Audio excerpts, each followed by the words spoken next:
The sound of splintering wood made my heart stop. I rushed outside to find my grandmother's prized rosebush crushed beneath an enormous bouncy castle, its decades-old branches scattered like broken promises across the lawn. My brother Ramon stood there with a beer in his hand, watching his kids bounce away, while my sister-in-law Cynthia lounged on my grandmother's antique patio furniture, scrolling through her phone. "Oh, hey, Belle," Ramon called out casually. "The kids needed something fun for the weekend. Hope you don't mind." I'm Isabel, and 3 months ago, I inherited this cottage from my grandmother. The same grandmother who spent 30 years cultivating that rose garden, who taught me the names of every bloom, who trusted me to preserve her legacy. Now, I was watching it be destroyed, one careless act at a time. "Ramon, we talked about this," I said, trying to keep my voice steady. The garden was off limits. Cynthia looked up from her phone. "It's just some old flowers. This place needs modernizing anyway. You should be thankful we're helping update it." I bit my tongue, remembering the conversation that led us here. Ramon had shown up at my door 6 weeks ago, eyes red from crying. Cynthia and their 2 kids waiting in the car. They'd lost their house, something about bad investments and missed payments. He'd promised it would just be for a few months while they got back on their feet. "We're family," he'd said. "What else is family for?" Now I watched as Milena, my 10-year-old niece, jumped from the castle onto what remained of the rose bush. Each bounce felt like a punch to my gut. "Dinner's ready," Cynthia called out. "Belle, you're welcome to join us. We're using that fancy dining room set, though honestly it's so dated. We should really think about replacing it." The dining room set. Grandmother's mahogany table that had hosted 50 years of family gatherings. I walked inside, past the walls they'd already started repainting without asking, past the boxes of grandmother's photos they'd packed up to make space, and into my car. My phone buzzed with a text from Mum. "Don't be difficult about the house, sweetie. Your brother needs this. Family comes first. Family comes first." How many times had I heard that phrase used to excuse Ramon's behaviour? When he borrowed my college fund, when he crashed my first car, when he showed up drunk at grandmother's funeral. I drove to the small coffee shop where I used to meet grandmother every Sunday. As I sat in our usual booth, my phone lit up with pictures from Cynthia's social media. She was posting photos of their new place, talking about renovation plans as if the house was already theirs. "Excuse me," a familiar voice said. "Is this seat taken?" I looked up to see Bonnie, my grandmother's next-door neighbour for 30 years, holding 2 cups of coffee. "I saw what they did to Margaret's roses," she said, sliding into the booth. "Your grandmother would be heartbroken." "I know," I whispered, accepting the coffee. "But what can I do? They're family." Bonnie's eyes hardened. "Family doesn't destroy what you love, dear. And your grandmother didn't leave that house to them. She left it to you." My phone buzzed again. Ramon. "Hey, sis, we're thinking of converting that old sewing room into a game room. The kids need their space, you know? The sewing room, where grandmother taught me to stitch, where we spent countless hours talking about life while she worked on her quilts. Each one told a story, she'd said. Each stitch was intentional." I looked at Bonnie, who had watched this family drama unfold for decades. "What would grandmother do?" She smiled, but it wasn't a warm smile. It was knowing, almost fierce. Margaret wouldn't let anyone walk all over her legacy. She may have been quiet, but she was never weak. I took out my phone and opened my contacts, scrolling to a number I hadn't used since handling grandmother's will. Lionel Morrison, attorney at law. "Sometimes," Bonnie said, watching me, "the kindest thing you can do for family is show them there are consequences." As I pressed the call button, another text came through. Cynthia had posted a new photo. My grandmother's antique vase, now painted hot pink, with the caption, "Making this place our own." New beginnings. "Hello, Lionel," I said when he answered. "We need to talk. It's about the cottage." I could hear the bouncy castle's motor humming in the distance, still crushing what remained of grandmother's roses. But for the first time since Ramon moved in, I felt something other than helpless. Something was building inside me. Quiet, calculated, and unstoppable. Like grandmother always said, roses might be delicate, but their thorns mean business. "What in God's name happened here?" I whispered, staring at the black Sharpie scrawls defacing my grandmother's portrait. The elegant oil painting that had hung above the fireplace for decades now bore cartoon moustaches and devil horns. "Kids will be kids," Cynthia chirped from the kitchen. "Besides, that old painting was so dreary." I pulled out my phone and quietly snapped a photo, adding it to the growing album I'd labelled Evidence. 3 weeks had passed since my meeting with Leonel, and each day brought new destruction. The doorbell rang. It was Mom carrying a casserole dish. "Belle, honey, you look stressed," she said, pushing past me. "I brought dinner for everyone. Where are my grandkids?" "Probably upstairs," I said, drawing on more walls. Mum's face tightened. "Don't be dramatic. Ramon told me you've been difficult lately, making comments about how they're living here." A crash from upstairs interrupted us. 7-year-old Arthur came running down, clutching one of grandmother's porcelain music boxes. "Mum, look what I found!" Before anyone could move, he tripped. The music box shattered on the hardwood floor, its delicate ballerina splintering into pieces. "Oh, sweetie, are you hurt?" Cynthia rushed over, completely ignoring the broken heirloom. I knelt down and started gathering the pieces. That was grandmother's, from Vienna. "It's just stuff, Belle," Mum said, helping Arthur up. "What matters is he's not hurt. Remember when Ramon broke your science project before the fair? You got over that, didn't you?" The memory hit hard. I was 12, had spent months building a working model of the solar system. Ramon had accidentally knocked it over the night before judging. Mum had said the same thing then. "It's just stuff." "I need some air," I said, stepping onto the back porch. I pulled out my phone and dialed Lionel. "How's the documentation going?" he asked. "I've got photos of the damage, plus videos of them admitting to changes they've made without permission. Bonnie's been keeping a log of everything she sees too." "Good. Keep building the file. And, Isabel, stay calm. The calmer you are, the more they'll show their true colours." As if on cue, Cynthia's voice carried through the open window. "I'm thinking we should just get rid of all this old junk. Make room for our own things." I walked to the garden shed, the one place they hadn't invaded yet, and pulled out an old photo album. Inside was a picture from 20 years ago. Ramon standing over my broken science project, me in tears, Mum hugging him, while Dad stood in the background, silent as always. The back door slammed. "There you are," Ramon appeared, swaying slightly. "We need to talk about the master bedroom." "What about it?" "Well, it's the biggest room, and with the kids growing..." I stood up. "That's my room, Ramon. We agreed." "Come on, sis. You're barely here anyway. Always at that apartment of yours. We actually live here." "Because it's my house," I said quietly. Ramon's face darkened. "Right. Because grandmother played favourites. Always perfect little Belle, the only one who could do no wrong. I was the only one who visited her every week, who helped with her medications, who actually cared. We all cared," he shouted. "You just made it impossible for anyone else to get close. Always hovering, always judging." I pulled out my phone and hit record, letting it peek from my pocket. "Look," Ramon continued, his voice dropping to a manipulative whisper.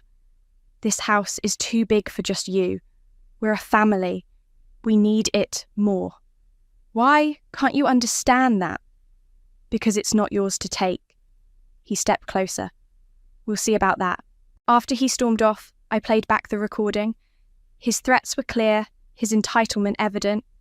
Perfect for the file. My phone buzzed with a text from Bonnie.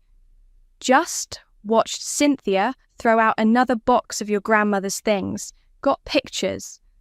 I replied, send them to me. Inside, I could hear Cynthia on the phone. No, you don't understand. We practically live here now. That makes it basically ours. Yes, I know her name's on the deed, but we're family. Mum appeared in the doorway. Belle, honey, why are you hiding out here? Come inside. Family dinner. I looked at her, really looked at her, the woman who had always chosen Ramon's drama over my stability, who had watched him take and take, calling it love. You know what, Mum? I'm not hungry.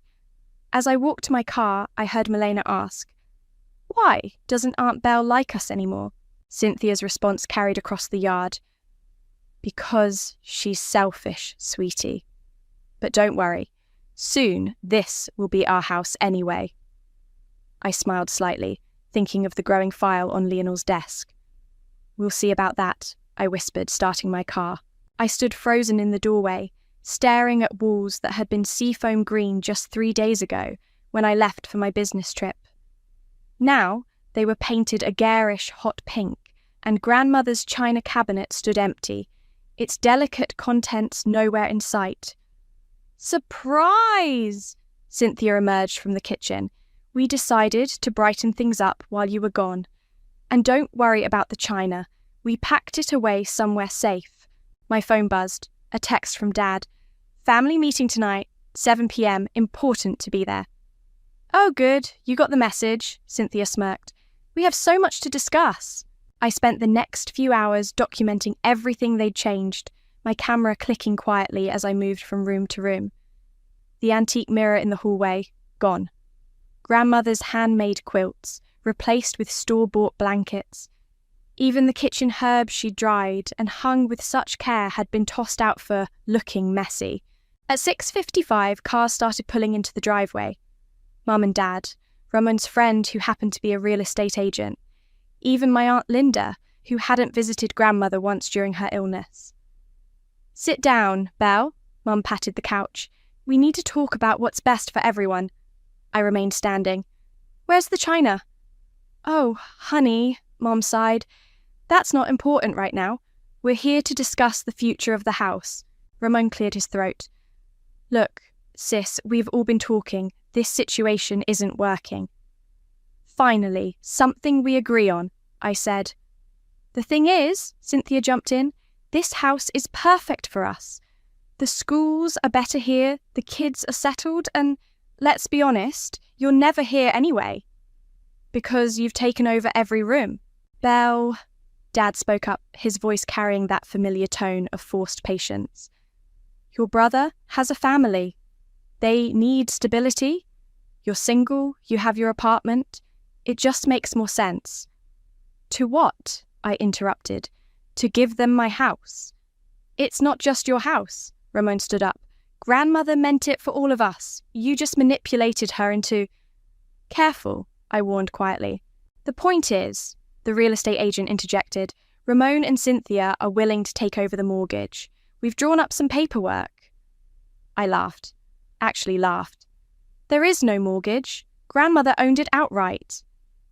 Even better, Cynthia clapped. You can just sign it over and... No. The room went silent. What do you mean, no? Mum's voice shook. This is your family, Belle. Your brother needs... My brother needs to learn he can't take whatever he wants. Ramon's face darkened. You always were emotionally broken, never understood what family means. Family? I pulled out my phone, scrolling through photos. Like when you sold grandmother's jewellery while she was in the hospital? Or when you borrowed her car and crashed it? That's different. I was going through a hard time. You're always going through a hard time, Ramon, and everyone always expects me to fix it. Aunt Linda spoke up. You're being selfish. Your grandmother would be ashamed. Something snapped inside me. Really? Should we call Bonnie? Ask her who visited grandmother every Sunday? Who helped her with her medications? who actually listened to her stories instead of asking for money. "Now you're just being cruel," Mum whispered. "Cruel?" I walked to the mantel, touching the empty space where Grandmother's portrait had hung. "You want to talk about cruel? Look what they've done to her home, to her memories." "We're making it better," Cynthia protested. "This place was stuck in the past." "It was preserved with love," I cut her off. "Something you wouldn't understand." Ramon stepped toward me. "Sign the house over, Belle. One way or another, it's going to be ours." I smiled then, a calm settling over me. "Is that a threat?" "It's reality," he spat. "You really think anyone will side with you? The cold, distant sister who never makes time for family? Who lives alone with her cats?" "I don't have cats, Ramon. I have documentation, photos, witnesses, and a really good lawyer." The colour drained from Cynthia's face. "Now," I continued, "I'm going to my room. When I come down tomorrow, I expect to hear where my grandmother's china is. After that, we can discuss how long you need to find a new place." "You wouldn't dare!" Mum gasped. "We're family!" I paused at the stairs. "Yes, we are, and it's time this family learned about consequences."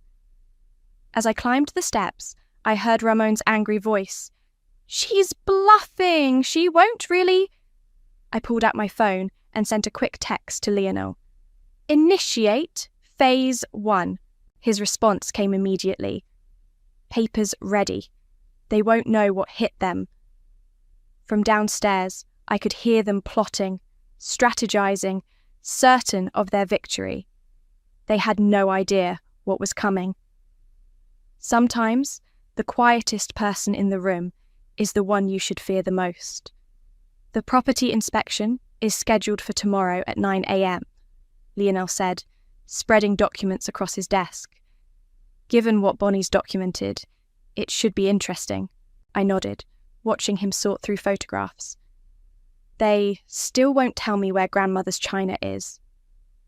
"That's theft," he stated flatly. "We'll add it to the list." A knock at the office door interrupted us. Bonnie entered, clutching a manila envelope. "You need to see these," she said, pulling out more photos. "Caught Cynthia throwing furniture into a dumpster yesterday. Antique pieces. And look what the kids did to Margaret's portrait." The images showed Cynthia and Ramon hauling Grandmother's Victorian chairs to the curb, laughing as they tossed them in. Another showed the defaced portrait, now propped against the garbage bins. "I rescued it," Bonnie added. "It's at my house." My phone buzzed, a Facebook notification. Cynthia had tagged me in a post. "Dealing with toxic family members is so hard," she'd written. "Some people are just mentally unstable. Prayers needed." The comments flooded in. "Stay strong. Family should come first. Some people are just selfish." Lionel glanced at my phone. "Perfect. Keep screenshots of everything. Their social media campaign will backfire spectacularly." "They're trying to paint me as the villain," I said. "Let them," he replied. "The quieter you stay, the louder they'll get, and the louder they get." "The more evidence we have," I finished. Another knock. Lionel's assistant entered with a stack of papers. "The property assessor's preliminary report just came in. You'll want to see this." I scanned the document, my eyes widening. Water damage from unreported leaks, structural issues from unauthorized renovations, mold in the walls where they tried to install a new shower without permits. "They're destroying the house," I whispered. "They're destroying their case," Lionel corrected. "Each violation strengthens our position." My phone buzzed again. "Mum, why are there inspectors at the house? Ramon is furious. What are you doing to your family?" Before I could respond, another text came through. This one from Milena. "Aunt Belle, why is Mommy throwing away all the pretty things?" I showed Lionel the message. "The kids are innocent in this," I said. "Yes, but their parents aren't." Speaking of which, he turned his laptop around, showing me Ramon's browser history.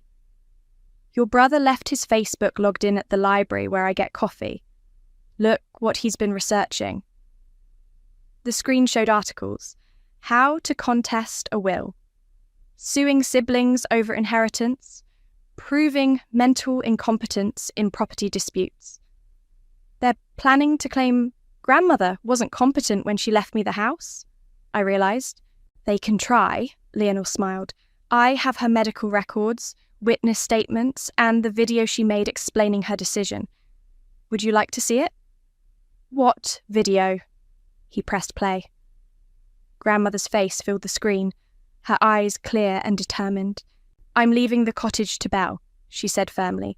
Ramon will protest, but he's proven time and again he can't be trusted. Belle is the only one who truly loves this place, who understands its value beyond money. And she's stronger than anyone knows. I wiped my eyes as the video ended. She knew this would happen, I said.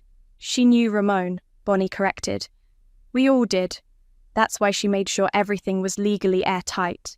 My phone lit up with notifications.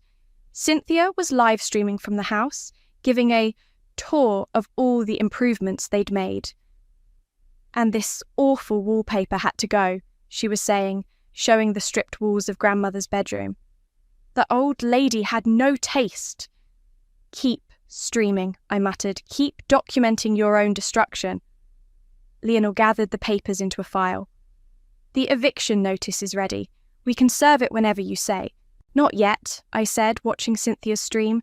Let them dig a little deeper. Belle, Bonnie touched my arm. Margaret would be proud of you, not just for fighting back, but for doing it the right way. My phone buzzed one final time. Ramon had accidentally sent me a message meant for Cynthia. Don't worry, babe. Once we get her declared unfit, the house is ours. No judge will side with a lonely spinster over a family with kids. I showed Leonor the message. Now? He asked. No, I replied, saving the screenshot. Let them think they're winning. The bigger they build themselves up, the harder they'll fall, Bonnie finished. Outside Leonor's office window, I could see the courthouse where this would all end. Soon. But not before they revealed every ugly truth about themselves to the world. Sometimes revenge doesn't need to be loud. Sometimes it just needs to be thorough.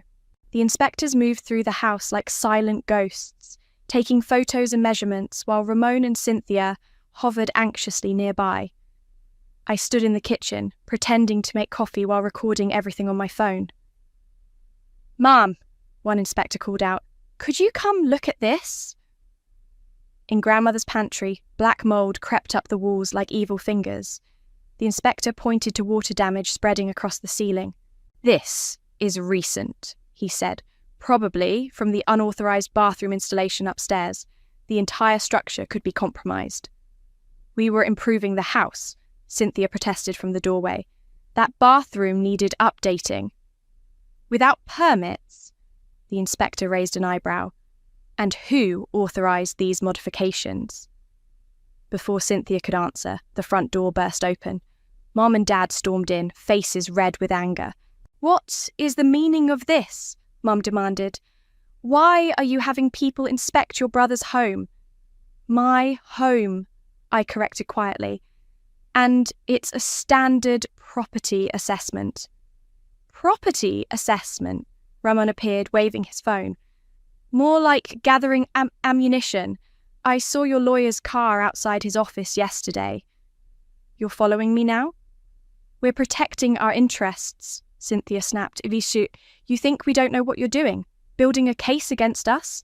The inspector cleared his throat. Ma'am, we need to check the electrical work next. These modifications aren't up to code. Get out! Ramon shouted. All of you, get out! They can't leave, I said. They have a legal right to be here. Dad stepped forward, using his reasonable voice. Belle, honey, this has gone far enough. You're tearing this family apart. No, Dad, the family's doing that all on its own. I'm calling my lawyer.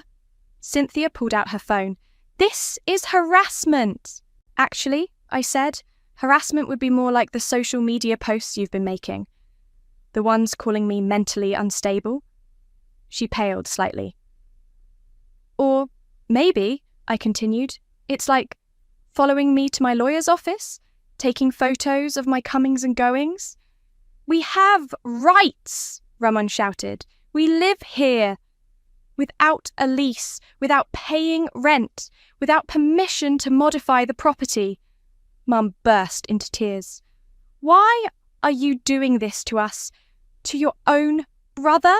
"Inspector," I called out, ignoring her, "would you like to see what they did to the master bathroom?"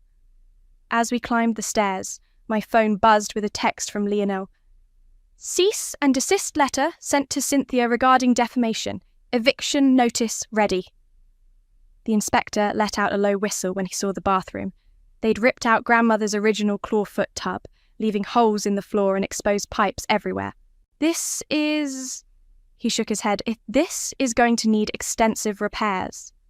"We were going to fix it." Ramon followed us in. "We just needed time." "Like you needed time to return grandmother's china?"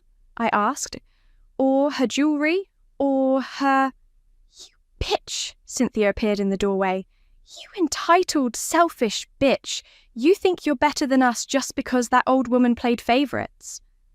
The inspector raised his eyebrows, recording everything on his tablet. "That old woman was my grandmother," I said calmly. "And this is my house." "Not for long." Ramon grabbed my arm. "We've already talked to a lawyer. We can prove you manipulated her, that you..." "Remove your hand," I said quietly, "or the next inspection will be from the police." He let go, as if burned. "Belle," Mum pleaded from the hallway, "please, they have children. Where will they go?" They had 6 months to figure that out.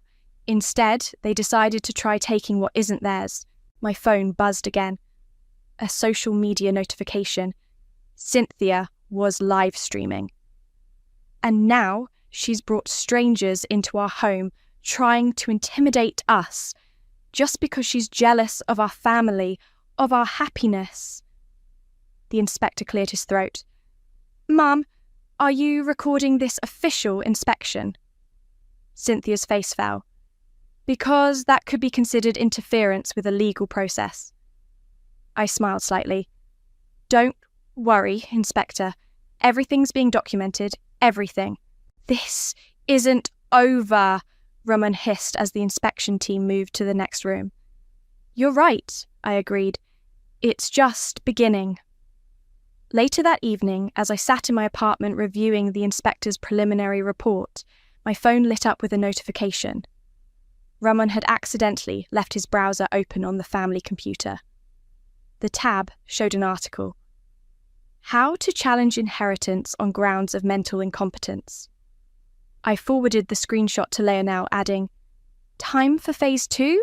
His response came quickly. "Documents ready. They won't know what hit them." Through my window, I could see the lights on at grandmother's cottage. Music thumped, voices carried across the yard.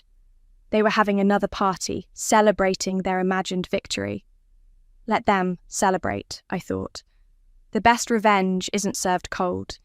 It's served legally, thoroughly, and with impeccable documentation. The process server arrived at exactly 10 a.m., while the remnants of last night's party still littered the front lawn. Ramon answered the door in his bathrobe, coffee mug in hand, while Cynthia peered over his shoulder with curlers in her hair. "Legal documents for Ramon and Cynthia," the server announced, holding out a thick envelope. "What is this?" Ramon's voice cracked as he accepted the papers. I stood by my car across the street, watching as Cynthia snatched the envelope and tore it open. Her face went from confused to pale to bright red in seconds. "Eviction notice?" she shrieked. 30 days to vacate. Property damage claims." Ramon grabbed the papers, coffee splashing onto his robe. "This has to be a joke." "Additionally," the server continued professionally, "you're being served with a cease and desist regarding defamatory social media posts and..." "Belle!" Cynthia screamed across the yard. "Get over here right now!" I walked calmly toward them as neighbours began peeking out their windows. "You're really doing this?" Ramon's voice shook. "To your own family?" "Read page 3, I said quietly, the part about grandmother's missing belongings. Cynthia's face twitched. "We didn't steal anything. We were just reorganising into a storage unit across town." I pulled out my phone, showing them the security footage Lionel had obtained. "The one you rented under your maiden name?" "You had no right to." "I had every right, just like I have the right to demand you leave my property." Car doors slammed behind us. Mum and Dad rushed up the walkway, clearly summoned by frantic texts. "What's happening?" Mum demanded. "Ramon called us crying." "Your daughter," Cynthia thrust the papers at them, "is trying to make us homeless." Dad scanned the documents, his face darkening. "Belle, this is too far. We can talk about this as a family." "We tried talking," I said. "For 6 months we tried talking. Now we're doing things legally." "I'll countersue," Ramon shouted, "for emotional distress, for harassment, for what?" A new voice joined in. Bonnie walked up my driveway, carrying a large manila envelope. "For documenting how you destroyed Margaret's home, for proving you sold her jewellery, for showing how you tried to steal her house from your sister." "This doesn't concern you," Mum snapped. "Actually," Bonnie smiled, "as a witness to the property damage and theft, it does. Would you like to see my photos? I have quite the collection." Cynthia's face crumpled. "You've been spying on us?" "No," Bonnie replied. "I've been protecting Margaret's legacy, just like she asked me to." "You can't prove anything," Ramon said, but his voice wavered. "The inspection report proves the damage," I said. "The storage unit proves the theft. Your social media posts prove the harassment. And grandmother's video proves she was completely competent when she left me the house." "What video?" Mum whispered. "The one she made with her lawyer, where she explicitly states why Ramon couldn't be trusted with the property." Ramon lunged forward suddenly, grabbing my arm. "You manipulative little—" "I wouldn't." Bonnie's voice cut like steel.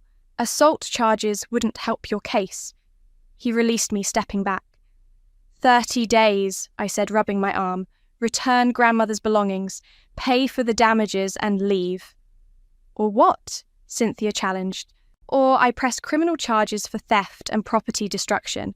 Lionel has the paperwork ready." "You'd do that?" Mum's voice broke. "To your own brother? You taught me that family comes first, Mum.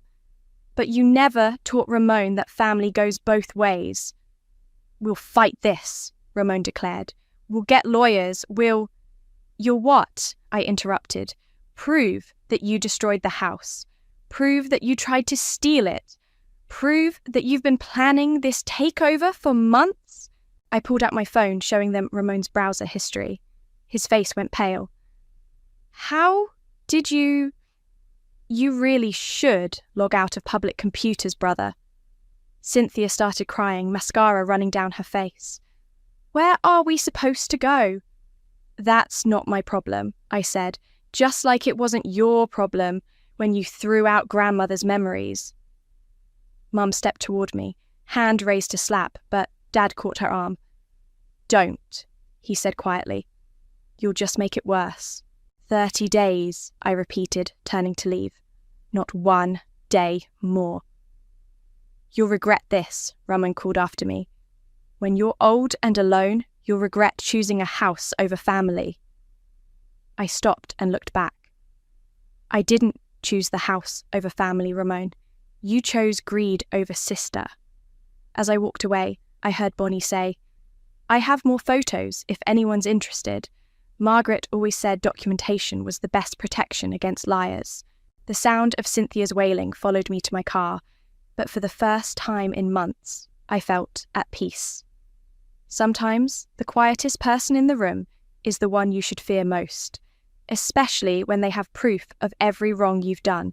The mediation room felt smaller than it was, cramped with tension and unspoken accusations.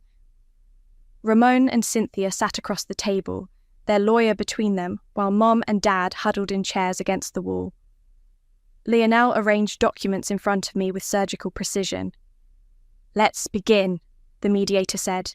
"We're here to discuss the eviction notice and property damage claims regarding—" "This is ridiculous," Ramon interrupted. "She's my sister. You can't evict family."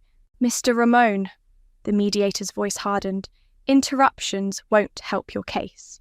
Now, Ms. Isabel has provided extensive documentation. Let's review it." Lionel started sliding photos across the table. The destroyed rose garden, the mouldy walls, grandmother's defaced portrait, the security footage of Cynthia moving antiques to storage. "These items," Lionel said, "are valued at approximately $47,000. That's not including structural damage to the property." Cynthia's lawyer leaned forward. "My clients were making improvements." "Without permits," Lionel countered. "Without permission. And without any professional oversight, leading to significant water damage." The mediator reviewed the inspection report. "This is concerning." "We were trying to modernize," Cynthia protested. "That old lady's taste was—" "That old lady," I cut in, "left very specific instructions about the house. Would you like to see her video statement?" Ramon's face went white. "There's no need for—" Lionel already had his laptop open. Grandmother's face appeared on screen, her voice clear and strong. "I'm leaving my home to Belle because she's the only one who truly understands its value. Ramon has proven repeatedly that he can't be trusted with family treasures. The missing jewellery, the pawned silver. Yes, I knew about all of it. Belle will protect this house. She'll honour its memories." Mum started crying. Dad stared at his shoes. "Furthermore," the video continued, "I'm of sound mind and body, making this decision with full mental capacity. Any attempts to contest this will only prove why I made the right choice." Cynthia's lawyer shifted uncomfortably. "Perhaps we could discuss a settlement?" "No!" Ramon slammed his fist on the table. "She manipulated grandmother. She turned her against us." "Like you turned our parents against me?" I asked quietly. "All those years of drama, of taking and taking, while they told me to be understanding. That's different. You needed consequences," I finished. "And now you're getting them." The mediator cleared his throat. "The evidence of property damage and theft is substantial. Ms. Isabel's terms seem quite reasonable. 30 days to vacate, return of all removed items, and payment for damages." "We can't afford that," Cynthia wailed.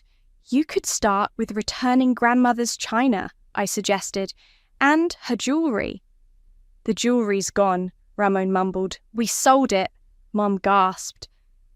Dad finally looked up, disappointment etched on his face.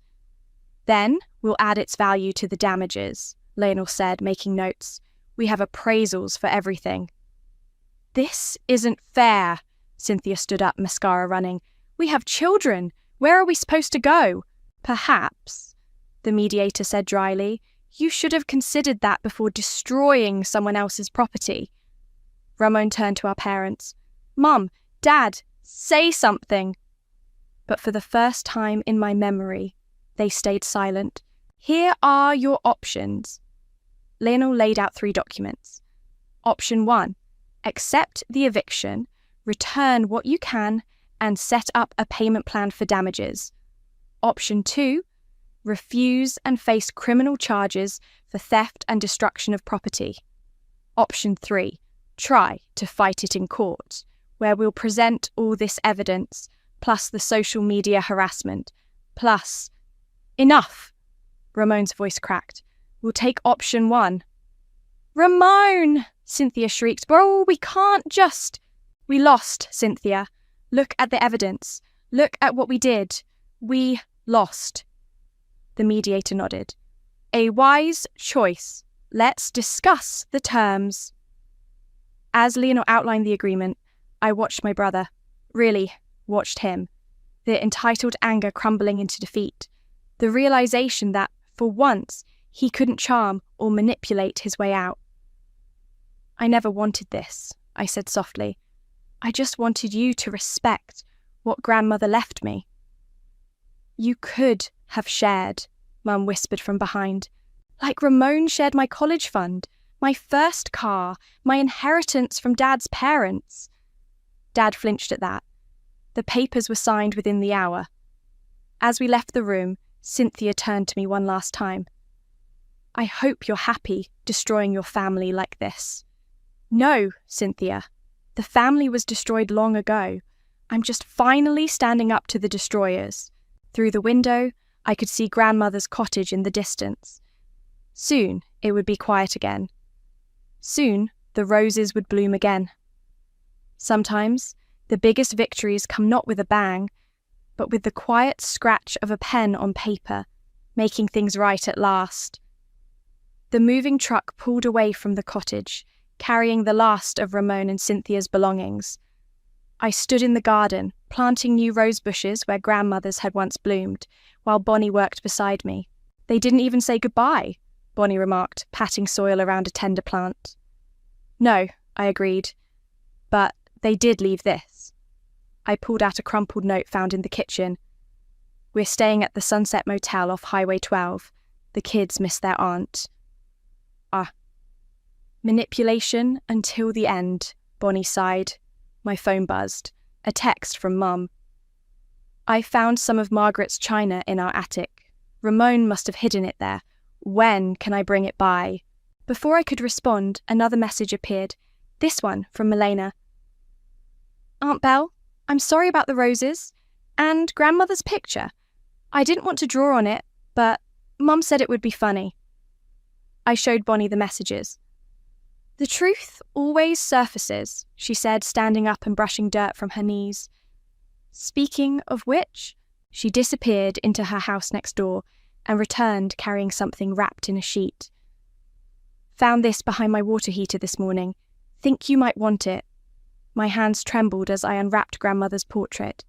Despite the marker scribbles, her eyes still held that familiar warmth, that quiet strength. Nothing a good art restorer can't fix, Bonnie said. The sound of a car door made us turn. Dad stood in the driveway, holding a box. Found these too, he said quietly, setting down grandmother's photo albums. Ramon had them in his storage unit. I paid it off so they wouldn't auction anything. Thanks, Dad. He shifted uncomfortably. Your mother and we enabled him. For years, we enabled him, made excuses, asked you to do the same. Yes, you did. I'm sorry, Belle. We should have been fair, I suggested, taught him consequences, protected me sometimes. He nodded, eyes wet. The garden could use another pair of hands, I said, holding out a trowel. If you want to start making things right. Dad rolled up his sleeves and knelt in the dirt. As we worked, a small voice called from the sidewalk. Aunt Belle? Arthur stood there clutching something in his hands. His mother's car idled at the curb, Cynthia pointedly looking away. I found this in my backpack, he said, holding out grandmother's music box ballerina. The one I broke. I tried to fix it, but I took the poorly glued pieces, feeling their jagged edges. Thank you for bringing it back. Mom says we can't visit anymore. Your mom's angry right now, but someday, when you're older, you can visit if you want to. He nodded solemnly. I liked grandmother's stories about the roses. Me too. Would you like to help plant one before you go? Arthur glanced at the car, then quickly joined us in the garden. Together, we planted the last rose bush, his small hands patting the soil with surprising gentleness. There, I said. Now, You'll always have a rose here? After he left, Dad looked at me. You're better than we were, Belle. You're giving them a chance to make things right, even after everything. I'm giving them a choice, I corrected. Just like Grandmother gave Ramon choices, and he made the wrong ones. Inside, the cottage was beginning to feel like itself again. The garish paint had been stripped, revealing Grandmother's carefully chosen wallpaper beneath. Her quilts were back on the beds, her herbs hanging in the kitchen. Bonnie helped me hang the portrait above the fireplace, marker stains and all. Why not restore it right away? She asked, because sometimes our scars tell important stories. My phone buzzed one last time. A text from Leonel. Ramon's first restitution payment cleared. Want me to have the roses replanted professionally? No, I replied. Some things you need to rebuild yourself. As the evening light filtered through Grandmother's lace curtains, I sat in her favourite chair, the one Cynthia had wanted to throw away. The house felt different now, stronger somehow, like it had weathered a storm and emerged standing taller. Dad was still in the garden, quietly working as the sun set. Mum's china waited to be picked up. Arthur's rose would bloom next spring. Even the portrait, despite its scars, watched over it all with Grandmother's knowing smile. I hadn't burned bridges, I'd simply stopped maintaining the ones that led nowhere. And in their place, new connections were growing. Tentative as spring roses, but just as promising. The cottage creaked softly, settling into its foundations. Outside, crickets began their evening song. I closed my eyes, finally at peace in the quiet house that had taught me the most important lesson of all. Sometimes, love means saying no, standing firm, and letting the truth speak for itself.